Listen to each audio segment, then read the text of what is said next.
তো ভাই আমি হরিচরণ রায়। আমি মোহাম্মদ রহিদুল ইসলাম। তো আসলে আমাদের ম্যাপ কোম্পানির যে ধানটা লাগাইছিলেন সেই ধানটার নাম কি? উইন 806। উইন 806। তো আসলে অন্য আমরা এটা আপনি এবছর যে লাগাইছেন, তো আপনাদের তুলনামূলকভাবে কিভাবে আপনি বুঝতেছেন যে ধানটা আগের থেকে ভালো না খারাপ বলেন? তো অন্য অন্য নিয়ার থেকে দেখতেছি যে ধানের শীষ লম্বা হুম। এবং গাছ মাঝারি শক্ত, হুম। বাতাসও নিয়া হয় না। তবে অন্য অন্য নিয়ার থেকে ভালো।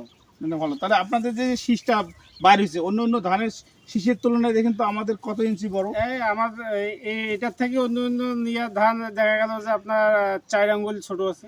অন্য অন্য ধানের অন্য- শীষ থেকে আপনাদের ধানের এটা শীষটা বড় আছে, 4 আঙ্গুল বড় আছে। আঙ্গুল বড়। আচ্ছা, ধন্যবাদ। তো আসলে মনে হয় যে আপনার কেমন এবার ফলন হতে পারে? মোটামুটি যেভাবে দেখা যাচ্ছে আল্লাহ দিলে তো 35-এর ওই পাশে আশা করা যায়। আচ্ছা, ধন্যবাদ। সামনে বার লাগাইয়েন। হ্যাঁ, তা ধন্যবাদ। তো অবশ্যই।